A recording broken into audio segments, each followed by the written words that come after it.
Jadi ini tuh ada korelasinya antara manajer dan employee. Jadi si manajer itu dipengaruhi oleh karyawan, itu sebaliknya si employee itu dipengaruhi oleh.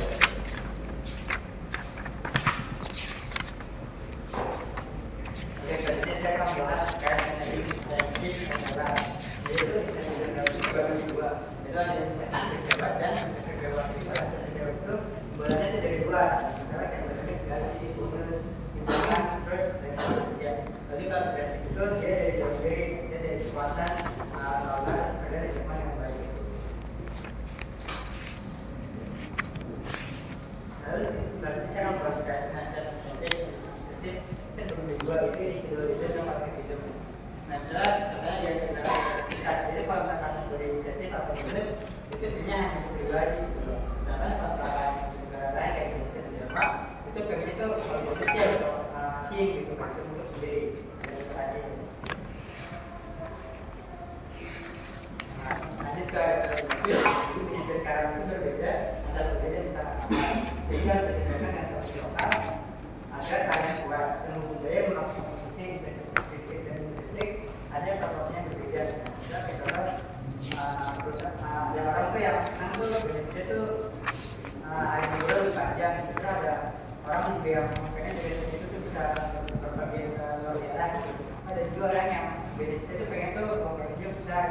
Ada juga orang yang pengen benefitnya tuh punya jabatan lebih baik. Itu disesuaikan dengan budaya dan kondisi seseorang tersebut.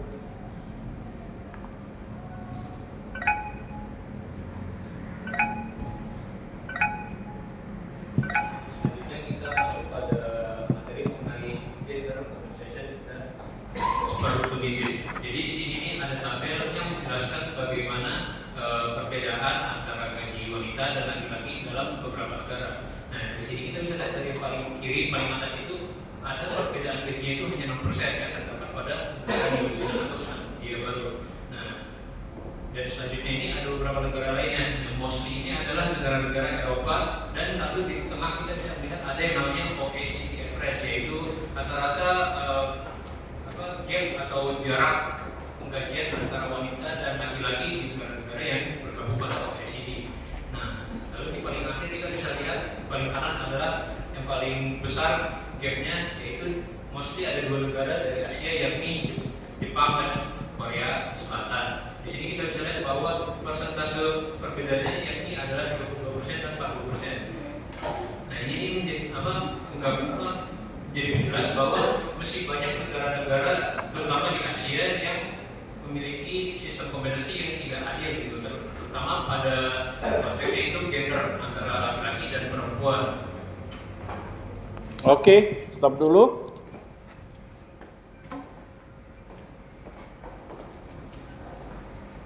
Nah, tadi sudah dibahas mengenai arti dan makna kerja. Nah, setiap perusahaan multinasional dalam memaknai sebuah arti terhadap kerja atau work dipengaruhi oleh budaya. Budaya inilah yang akan membentuk persepsi, yaitu apa? Sudut pandang, pemahaman terhadap nilai arti bekerja, sehingga akan mempengaruhi terhadap makna yang ditanamkan di setiap karyawan dan manajer dalam melaksanakan setiap tugas, peran, tanggung jawab, dan kewenangan. Nah, setiap negara memiliki nilai budaya nasionalnya yang mempengaruhi terhadap cara bekerja, yang mempengaruhi terhadap tanggung jawab, yang mempengaruhi terhadap etos kerja. Misalnya sebagai contoh, nah, budaya kerja Jepang dibangun dengan nilai semangat yaitu ganbate. Nah, apa ini ganbate? Ya, semangat yang tidak kenal menyerah. Artinya, dalam melaksanakan setiap tugas, kewenangan dan tanggung jawab, ketika ada permasalahan, kendala, rintangan, kesulitan, maka harus bisa diselesaikan dengan baik. Jangan ditinggalkan sampai menemukan suatu solusi yang terbaik.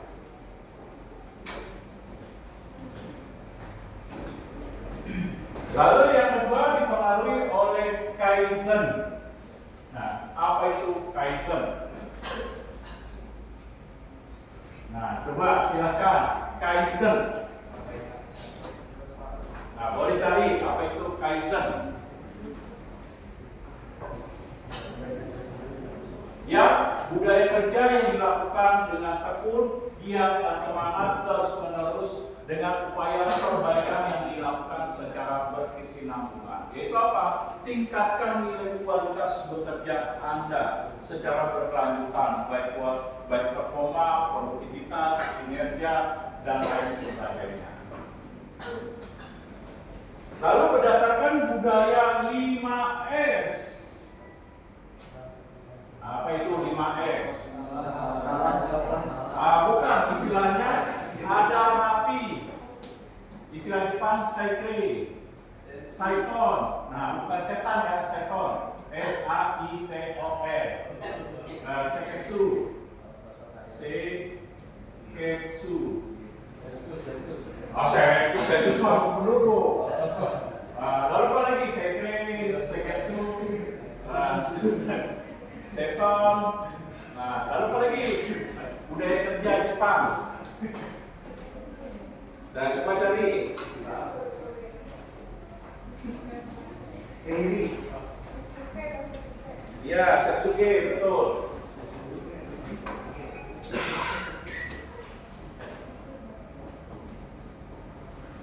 Sama seri. Ya. Apa ini?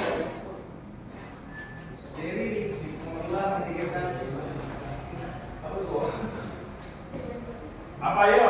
Itu rapi, Pak. Nah, Senten itu mengedepankan budaya kerja bahwa setiap pelaksanaan pekerjaan harus rapi, mengikuti ketentuan, mengikuti aturan, mengikuti prosedur. Nah, setiap pekerjaan jangan dilakukan secara asal sembarangan, asal selesai. Namun di sini mengedepankan budaya kerja yang rapi. Nah, sesuai dengan ketentuan, aturan, dan prosedur. Lalu apa lagi? Nah, sini itu apa? Oke, laksanakan pekerjaan dengan baik, buang hal-hal yang tidak diperlukan, kerjalah dengan efektif dengan berdasarkan apa? Kreativitas, inovasi, dan lain sebagainya. Oke, lanjut. Oke, ya, apa tuh Seketsu? Oke, artinya dalam bekerja terapkan standar yang tepat dalam mengukur keberhasilan. Perhatikan juga kebersihan, kerapian. Kalau sudah bekerja apa? Alat-alat kerja harus ditata lagi dengan baik, jangan dibiarkan begitu saja. Kalau ada tempat kerja yang tidak rapi, misalnya dibersihkan. Nah, ini dia. Lalu apa lagi? Ya? Apa itu?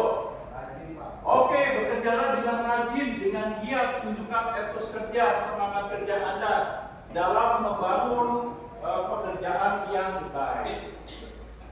Nah, selain itu, bahwa budaya kerja Jepang dipengaruhi juga oleh kepercayaan Shinto. Nah, yaitu apa nih? Makna budaya kerja yang dikaitkan dengan Shinto.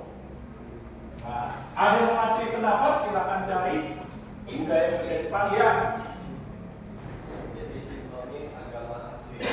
Ya, jadi agama kepercayaan religi yang asli dari masyarakat Jepang yang diwariskan secara turun-temurun dari nenek moyang atau generasi awal mereka. Oke, lanjut apa lagi? Jadi ini secara praktis seperti dewa. Oke, dikatakan bahwa kalau bekerja dengan rajin, giat tekun, mereka sama dengan beribadah kepada sang dewanya. Di mana dewa tertinggi Jepang apa tuh? Nah, dewa Manahari. Nah, yang bersemayam di Gunung Fujiyama. Nah, mereka beranggapan kalau bekerja dengan rajin, giat tekun, menunjukkan etos kerja dan performa yang baik, mereka sama dengan menghormati sang dewa. Nah, dewa matahari. Nah, yang namanya Kamikaze Amaterasu. Nah, ini dia.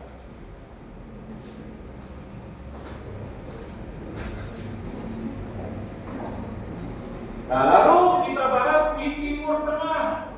Bagaimana budaya kerja Timur Tengah? budaya kerja Timur Tengah, kayak Mesir, Arab Saudi, Yordania, nah, dan lain sebagainya. Bagaimana budaya kerja Timur Tengah? Nah, coba Timur Tengah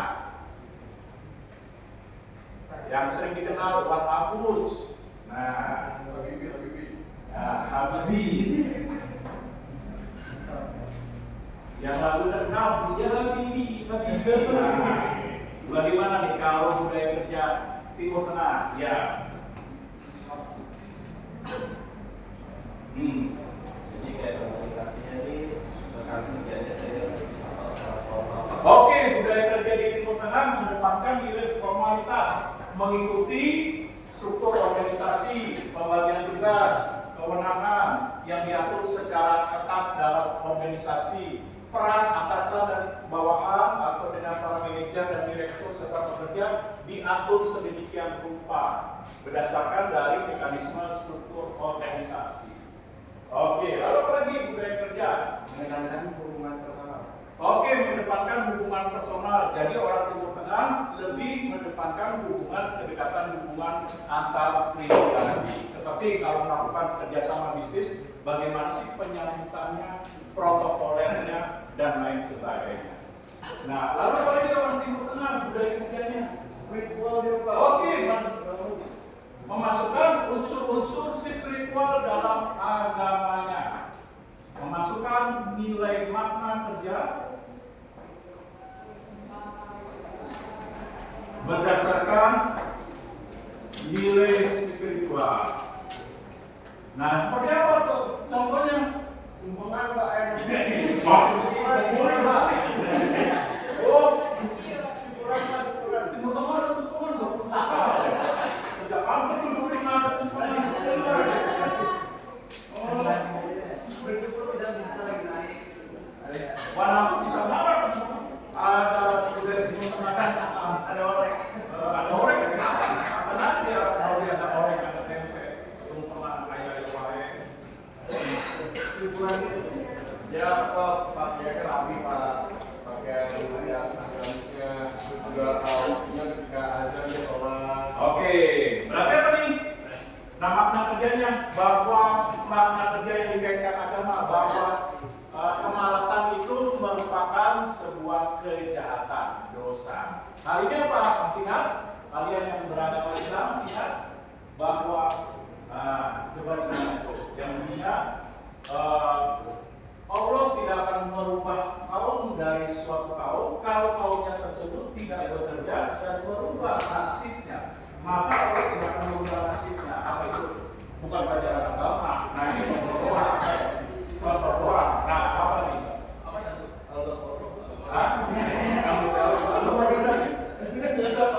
Nah, ada tuh. Pernah saya baca di artikel. Nah, bunyinya Allah tidak akan merubah nasib dari suatu kaumnya kalau kaumnya tersebut tidak merubah nasibnya. Nah, berarti apa? Mengajarkan makna bekerja bahwa orang harus bekerja dengan giat, tekun, rajin, bertanggung jawab. Nah, bekerja dengan rajin di Timur Tengah sama dengan ibadah.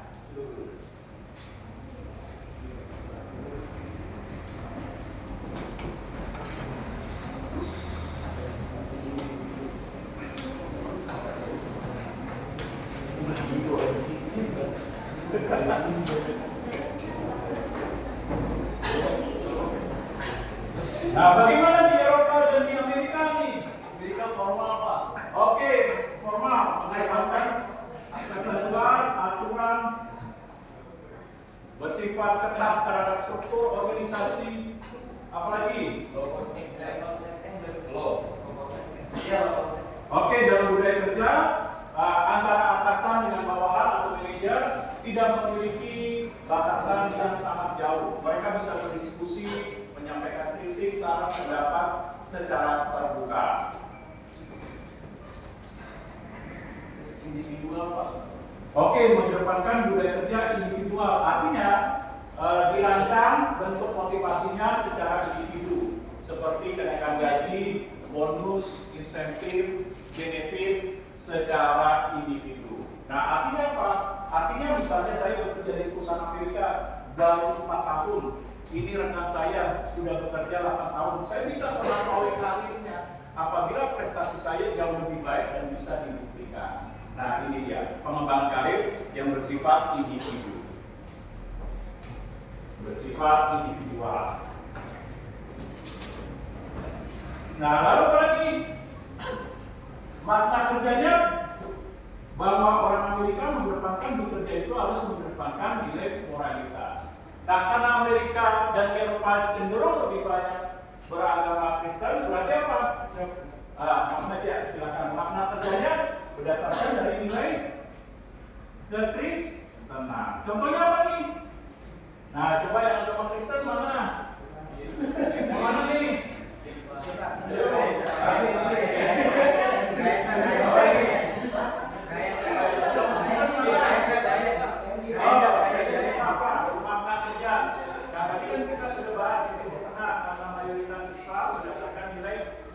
Islam seperti dalam Al-Quran atau hadis. Kalau Kristen gimana nih? Nilai guna.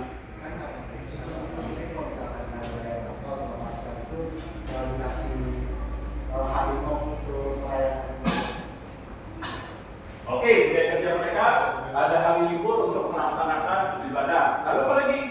Mereka mau bekerja itu harus rajin, giat dan tekun berdasarkan moralitas. Seperti apa? Nah, tahu yang dijelaskan bahwa janganlah engkau malas. Nah, kemalasan adalah suatu kebodohan. Bangun sebentar lagi, tidur sebentar lagi, maka datanglah kemiskinan. Hai engkau pemalas, belajarlah daripada semut, kan gitu. Nah, yang kalau dalam Islam yang mengatakan Nabi Salomo, kan Sulaiman, kalau orang Kristen disebut Salomo. Nah, itu dia contohnya. Jangan tepuk tangan, bukan pelajaran agama, contoh doang. Nah, berdasarkan spiritual. Nah, lalu makna kerja di budaya kerja di China.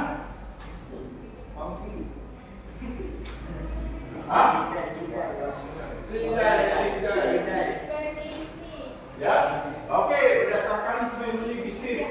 Bisnis merupakan sebuah nilai kehormatan dibangun dari unsur keluarga. Lalu apa lagi? Kedekatan hubungan personal. Nah, yaitu kuansi. Lalu apa lagi? Mengedepankan keseimbangan berupa keharmonisan dalam bekerja. Hubungan antara kerja dengan kedekatan personal, keharmonisan. Lalu apa lagi kalau China? Nah, berdasarkan nilai kepercayaan mereka, Taoisme atau Taoisme dan Konghucu.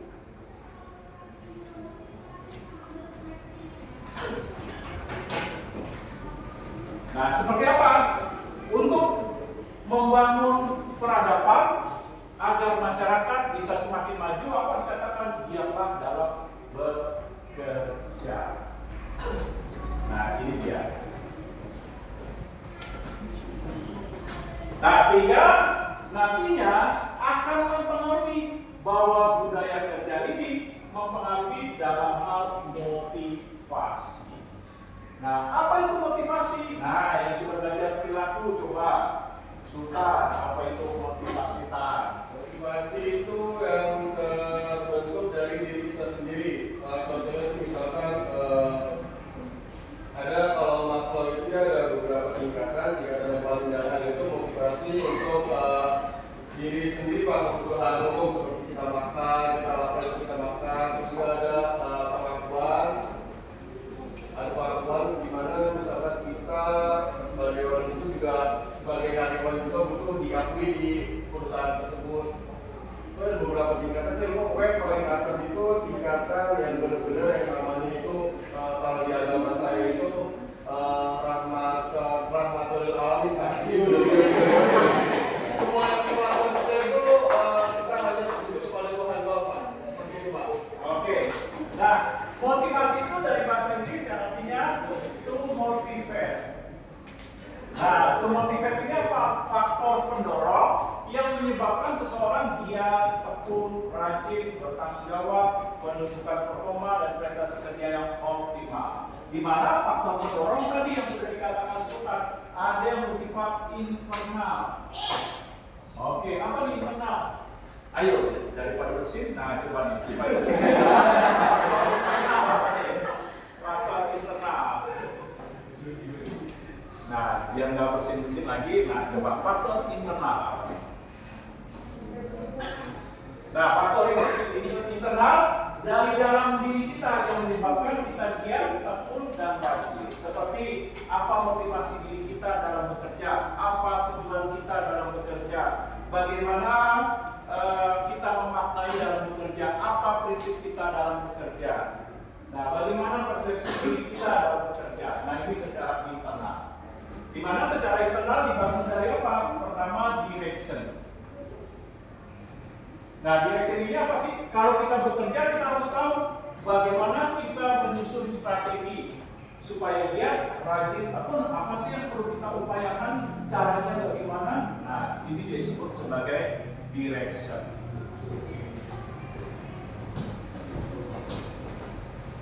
Yang kedua, daya tahan. Apa nih daya tahan? Endurance. Ada yang bisa kasih komentar? Daya tahan. Endurance.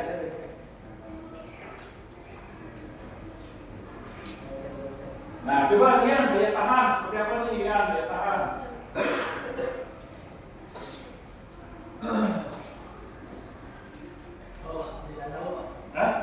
Daya tahan dapat berapa kali? Habis ini masih dari tadi itu dong. Saya panjang lebar, temanya nggak tahu. Aduh.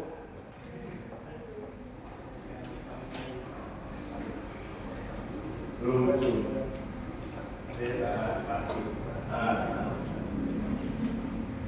Kalau boneka kok pulang satu, bungkus. Buat mainan anak saya, korek.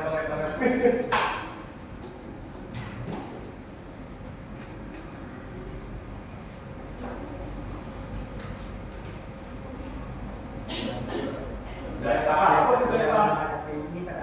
Oke, seberapa kuat orang terus bekerja dengan rajin, dengan giat, dengan tekun, walaupun ada kesulitan, hambatan, dan rintangan. Misalnya contoh, ketika ingin melaksanakan pekerjaan, nah, mau naik jabatan, ada saja rintangan. Rintangannya apa? Mungkin dari teman kerja yang menjelekkan. Nah, bagaimana kita tetap kuat, tetap tekun, tetap giat, nah, dalam mencapai sebuah impian, harapan, tujuan. Nah, sama seperti contohnya, misalnya nih, Dewo. Nah, seberapa kuat nih Dewo?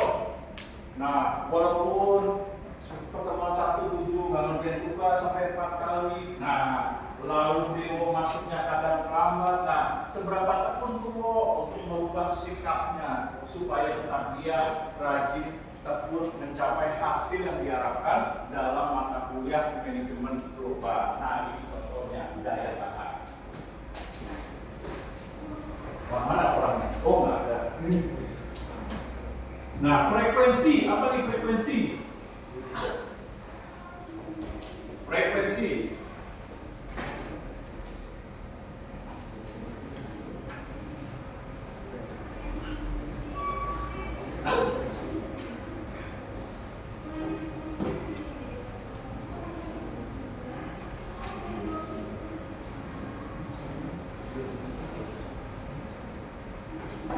Nah, ada yang tahu frekuensi?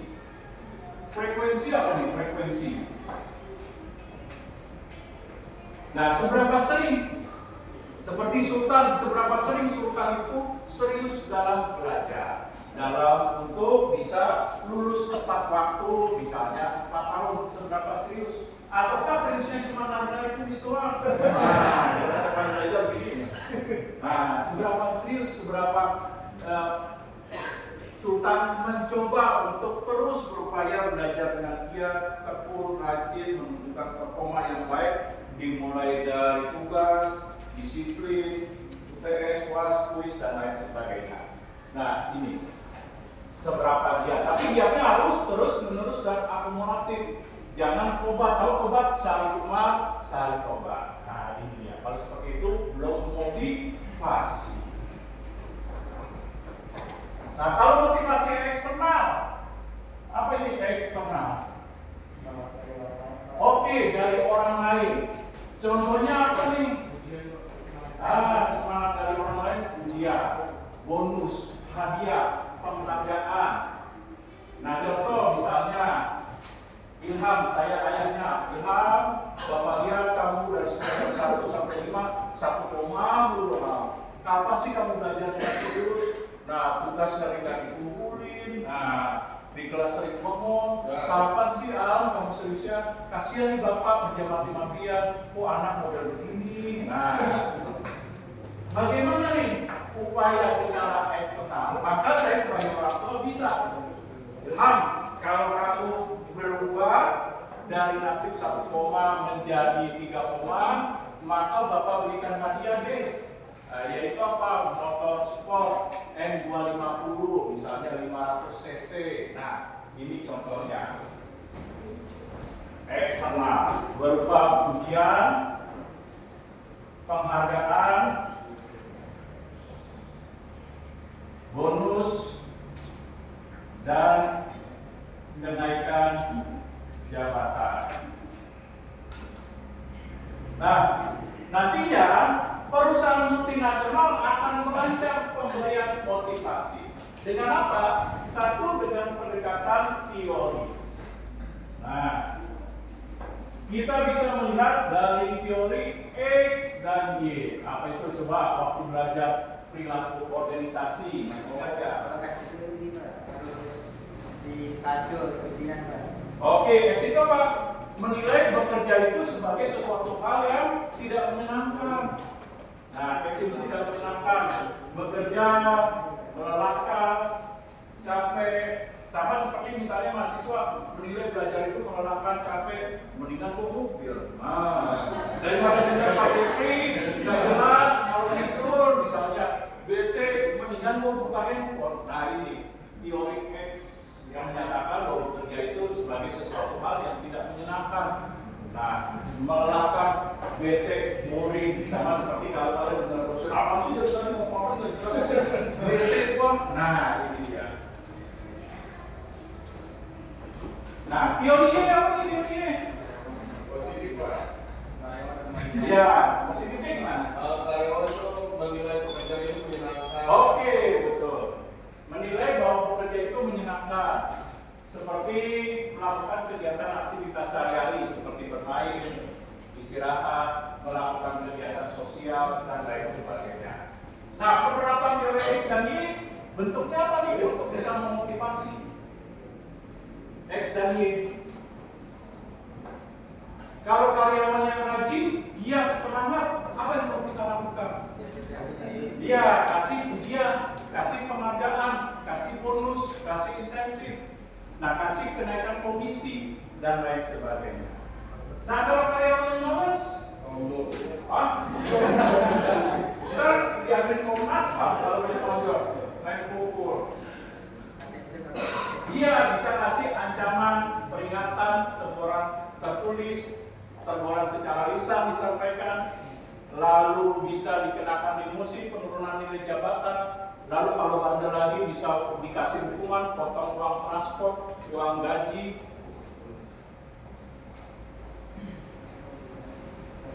Nah, lalu ada teori selanjutnya penguatan. Nah, apa nih penguatan? Sering juga bahasa Inggrisnya reinforcement. Masih ingat teori penguatan? Reinforcement. Bahasa Indonesianya teori penguatan.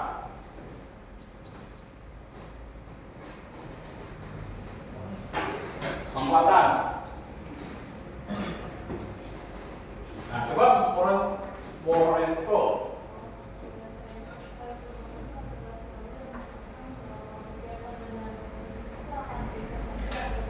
Oke, jadi untuk menguatkan perilaku motivasi kerja yang bekerja di perusahaan multinasional, karyawan yang sudah rajin, dia tekun, dia produktif, kreatif, inovatif dalam bekerja, apa nih?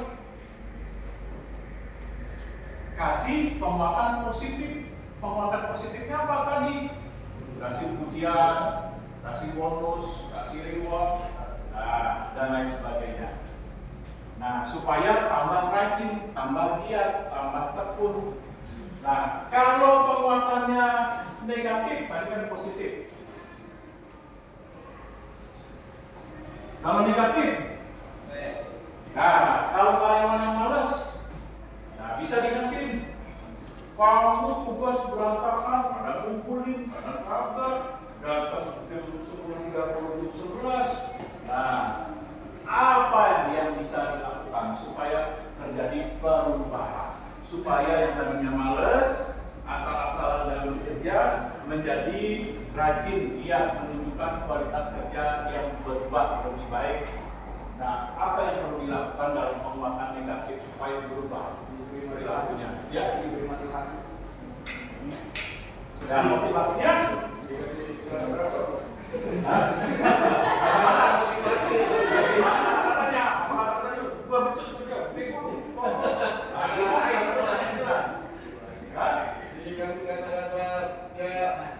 Didoain ya Allah, cepet-cepet nih orang keluar misalnya perusahaan. Apa gimana kata-katanya?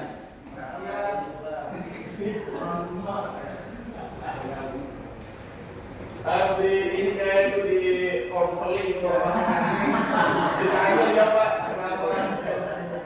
Nah, jangan Pak kasih sanksi, kasih hukuman, kasih teguran lisan. Nah, kasih teguran tertulis, demosi, penurunan jabatan, dan lain sebagainya. Nah, selain itu kita bisa menerapkan juga berdasarkan tadi Abraham Maslow yang diungkapkan oleh Sultan Maslow. Nah, Maslow singkatannya Abraham, jangan berubah jadi orang Sunda, Maslow. Saudara cantik juga. Apa nih yang silakan? Contohnya penerapan motivasi Abraham Maslow yang sifatnya kalau untuk memotivasi pekerja dalam perusahaan supaya rajin dan betul, perlukan kebutuhan secara bertahap. Dimulai dari apa di sini?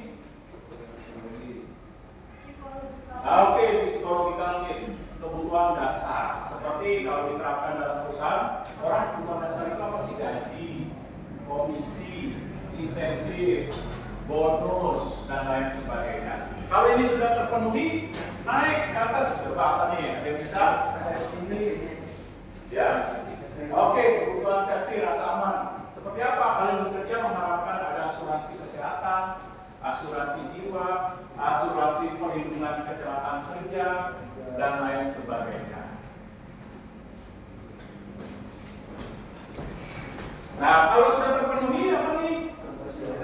Iya, kebutuhan sosial seperti kalian bekerja, bagaimana interaksinya baik atau enggak, bagaimana lingkungan kerjanya, bagaimana iklim kerjanya, bagaimana hubungan dengan rekan kerja, dengan para manajer, dengan atasan, dan lain sebagainya. Nah, lalu apa lagi? Iya, penghargaan diri. Orang bekerja, misalnya contoh, Morento sudah 15 tahun. Nah, misalnya di perusahaan saya, ditanya Morento sudah berapa lama? 15 tahun Pak, puji Tuhan, sudah 15 tahun. Selama, gimana selama 15 tahun? Bapak baik dari 15 tahun. Administrasi aja Pak, nggak pernah naik-naik jabatan Pak. Nah, lalu bagaimana gajinya? Pak, 15 tahun selama saya di kampung nggak pernah Pak, kalau dinaikin selalu 1.500 Pak. Nah, apa yang terjadi? Misalnya dalam hal penghargaan diri ketika pekerja sudah menunjukkan kesetiaan, loyalitas, dedikasi, produktivitas, tapi nggak dihargai. Nah, apa yang terjadi? Dia alami penurunan motivasi, demotivasi. Nah, sehingga apa? Sehingga kalau ada kesempatan yang baik, Morento tanpa pikir panjang dia akan keluar dari perusahaan tersebut. Oleh sebab itu, penuhi kebutuhan penghargaan diri seperti kenaikan jabatan dan lain sebagainya. Nah, baru terakhir nih, aktualisasi diri. Apa nih aktualisasi diri? Aktual, terakhir habis penghargaan diri, aktual. Nah, coba nih, Mama Dede apa aktual?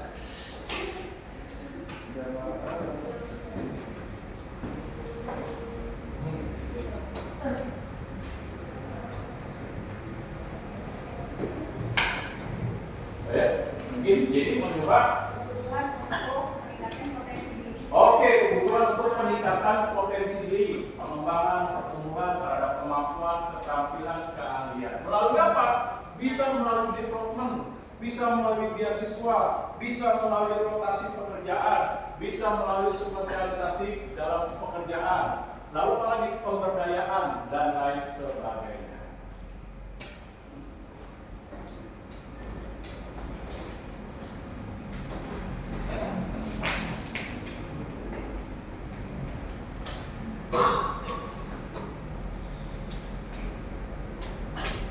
Nah, lalu kita bisa menerapkan motivasi bagi para pekerja dan manajer yang bekerja dalam perusahaan multinasional dengan equity. Apa ini equity? Sederajat Pak. Ya? Sederajat. Oke, jadi Perbandingan antara input dan output. oke, dengan melihat nilai keadilan. Bagaimana keadilan ditegakkan dalam menerapkan nilai motivasi? Seperti contoh, Steve, saya berikan kenaikan gaji.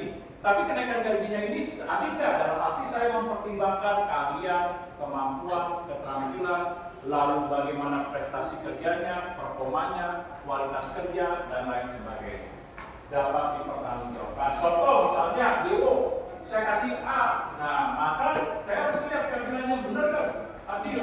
Dalam arti ngerjain tugas. Ada yang bolong nggak? Nah, tugas lalu kuliah sering lambat tuh, bapak bisa aja dari mikirnya. Nah, lalu apa lagi? Yang ketiga, yang bisa dipertanggungjawabkan misalnya. Nah, misalnya di kelas, disiplin nggak? Nah, ini contohnya bisa dipertanggungjawabkan nggak? Nah, berdasarkan nilai keadilan, melihat apa? Input dan output. Nah, kalau tidak adil, apa yang terjadi? Nah, bisa protes suatu saat Pak, saya udah kelas rajin ngumumin kalau ada tugas. Kenapa sahabat Dewa dapat A, saya cek Pak, bagaimana letak keadilan Bapak? Bapak pikir dulu pakai otak saja. Nah, apa yang terjadi? Kalau saya tidak mampu misalnya dalam memperhatikan keadilan sampai protes kesal, Bapak gimana sih dalam memberikan motivasi untuk reward nilai saya? Bapak pikir dulu pakai otak ini Pak ini. Nah, apa yang terjadi? Misalnya, Demotivasi Pak. oke, kalau keadilan tidak tercapai, maka ini menurunkan motivasi, menjadi perilaku yang buruk di tempat kerja.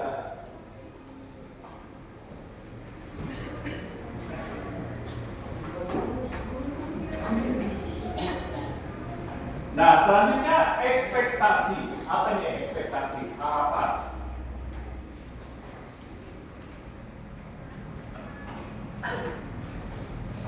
Nah, ada yang mau kasih komentar harapan, ekspektasi. Nah, coba nih ekspektasi, harapan. Nah, apa nih harapan? Sahabat Ya, semua usaha. dari keyakinan kalau misalnya kita usaha itu bisa ada hasilnya. Nah, harapan itu apa? Apa yang menjadi keinginan? Contoh, perusahaan mampu nggak memenuhi keinginan dari para pekerja supaya bisa memotivasi. Contoh misalnya Moreto bekerja dengan harapan, saya pengen rajin Pak, saya pengen giat, saya pengen tekun, maka saya ikut lembur. Ternyata pada saat lembur kenyataannya saya hanya memberikan 1 loyang pizza. Moreto lagi pizza, makasih ya. Mana pizzanya pas pizza 10.000-an lagi, bukan pizza apa di saat yang 10.000-an dia apa yang terjadi? Pasti Moreto akan namun 2.000 kurang ajar pimpinan gua. Pasti di antara temannya bercerita, memang tuh Pak Dekrisaris bego tuh kita ampun, gak bohongan, gak kerja rajin, cuma sepotong pizza lagi 10.000 lagi. Gua punya otak tuh emang manajer gua yang namanya Jeffrey ini. Nah, berarti apa nih? Kalau tidak sesuai harapan, akan hilangnya semangat dalam bekerja, seperti berkoma, beraktivitas. Nah, oleh sebab itu penuhi harapan dari pekerja. Bagaimana memenuhi harapan? Berikanlah uang seperti contoh upah lembur yang layak. Nah, ini dia. Nah, saya stop dulu. Ada pertanyaan? Silakan. Mungkin takutnya terlalu cepat dalam menjelaskan saya.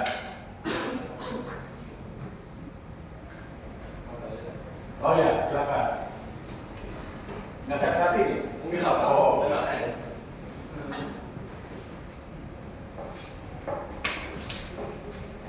Nah, dalam memotivasi, selain bisa diterapkan dalam bentuk konsep teori, juga dalam perusahaan multinasional bisa dalam bentuk budaya. Nah, contohnya apa? Kayak di Jepang nih, biaya hidup sangat tinggi, gaji 20 sampai 30 juta di Jepang masih rendah, belum bisa untuk membeli atau membiayai kredit rumah. Kalau di Indonesia kan gaji 20-30 juta udah bisa kredit rumah. Nah, sudah aman. Kalau di Jepang belum bisa. Nah, maka bentuk motivasinya sesuai dengan budaya, keadaan, kondisi lingkungan mereka bagaimana nih? Nah, seperti di Jepang, biaya hidup sangat besar, sehingga mengurangi populasi penduduk dan penduduk takut di sana untuk menikah karena biaya hidupnya sangat tinggi. Bahkan untuk biaya hidup single saja, mereka bebannya sudah besar, apalagi untuk keluarga. Nah, bagaimana budayanya untuk bisa memotivasi? Kalau untuk Jepang, Sekarang udah dibiayai Pak kalau misalnya mau punya anak. ya, sekarang di Jepang budayanya sudah ada subsidi. Nah, apalagi subsidi? Betul. Lalu apa lagi?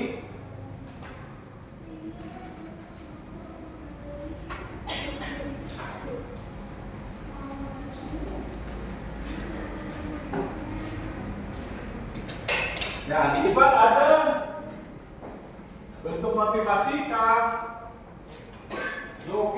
Itate. Nah, apa nih Kazoku Itate? Apa nih Kazoku? Yaitu budaya kerja yang disilahkan diterjemahkan kalau bahasa aslinya secara langsung pinjaman beras. Pinjaman beras itu hanya istilah, yaitu apa? Agar pekerja Jepang itu rajin bisa memenuhi kebutuhan hidup, maka berikanlah mereka kredit pinjaman yang lunak, seperti kredit pinjaman untuk perumahan, nah, dan lain sebagainya. Nah, bagaimana di Italia, Meksiko, Brasil? Nah, Italia, Meksiko, Brasil kan di sana mafianya tinggi. Nah, biasanya tindak kejahatan di Meksiko, Brasil kan masih tinggi, terutama narkoba. Nah, bagaimana motivasinya? Motivasinya kalau para pekerja sudah posisi tinggi, manajer, direktur, mereka diberikan keamanan seperti apa? Kalau dikasih mobil dinas, mereka diberikan mobil dinas anti peluru.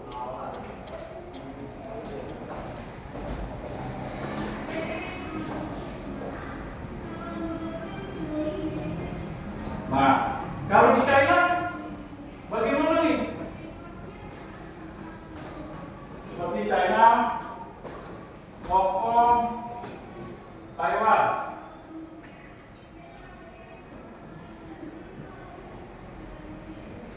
Nah, bagaimana bentuk motivasi berdasarkan budaya? Nah, hampir sama keadaannya dengan Jepang. Kalau di Hong Kong, Taiwan, karena biaya perumahan sangat tinggi, mereka rata-rata tinggal di apartemen, tapi bukan apartemen kayak di Indonesia, apartemen mewah.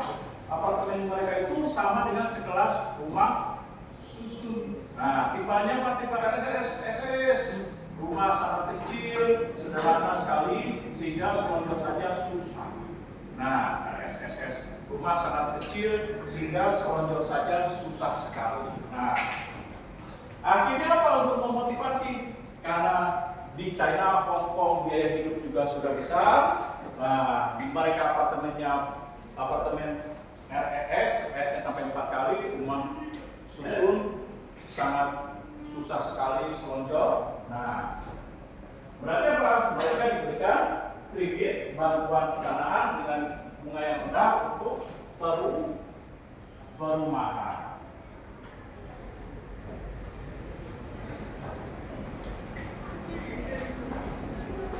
Nah, saya stop dulu. Ada yang mau ditanyakan? Silakan. Nah, yang terakhir yang mau saya sampaikan bahwa memotivasi itu juga bisa kita lihat dari dimensi budaya. Nah, contoh, kalau orang Prancis Jangan salah diartikan perapatan Ciamis, tapi orang Prancis yang ada di Eropa. Nah, bagaimana bentuk memotivasi dilihat dari dimensi budaya, misalnya pendekatan Hofstede. Nah, Prancis itu apa? Karena di sana kesejahteraan masyarakatnya sudah baik, pemerintah memperhatikan kehidupan masyarakatnya dalam memenuhi kebutuhan, berarti mereka apa nih bentuk motivasinya? Yaitu bentuk kepedulian sosial, membangun empati, rasa kemanusiaan, nilai sosial, dan lain sebagainya.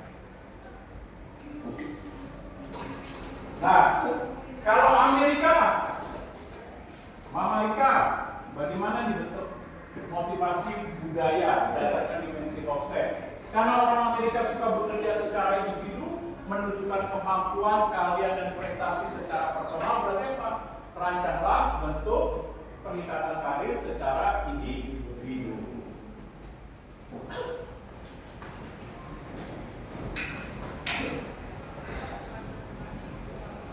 Kalau Jepang, karena Jepang sudah bekerja secara kelompok, tim, kebersamaan, berarti bagaimana nih? Rancanglah bentuk pemberian motivasi dengan mengedepankan prinsip kinesia dalam tim. Nah, seperti reward dalam tim, bonus dalam tim, insentif dalam tim, dan lain sebagainya.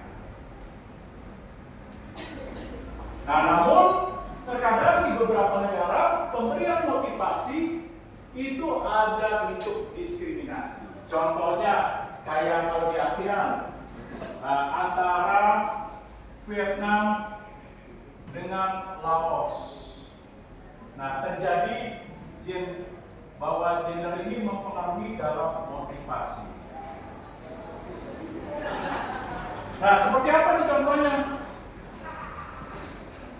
Nah, ayo biar nggak pusing. Bentar lagi kita selesai, biar nggak pusing, keliling, nanti minum bintang 7. Nah, apa nih? Bentuk motivasi yang terjadi perbedaan gender, contohnya di negara ASEAN, seperti Laos dan Kamboja. Nah, sehingga bentuk motivasinya terjadi diskriminasi antara pria dan wanita, seperti apa nih? Ya, silakan. Oke, gaji pria itu bisa melebihi wanita. Kalau di Kamboja, Laos, gaji wanita kompensasi kesejahteraannya setengah dibandingkan pria. Misalnya, pria digaji 10 juta, maka wanita itu cuma 5 juta. Nah, lalu apa lagi? Jangan lupa pemberian cuti. Kalau cuti pria itu lebih banyak, wanita hanya setengah di Kamboja dan Laos. Nah, lalu apa lagi? Nah, upah lemburnya juga sedikit kecil setengah. Nah, silakan. Nah, ada pertanyaan sebelum saya serahkan kelompok yang partisipasi, silakan. Nah, tandai. Ada pertanyaan? Kalau tidak ada, ada yang mau ditanyakan? Tidak ada, tolong lanjutkan. Nah, siapa lagi tadi? Oh, ya nanti diputar ya. Selanjutnya kita masuk ke faktor penyebab pertama itu ada pekerjaan sementara ini lebih banyak dilakukan oleh wanita. Jadi pekerjaan sementara ini, salah satunya ini pekerjaan kontrak kayak di ibu pabrik itu biasanya kita kontrak kurang dari setahun atau 6 bulan. Yang mana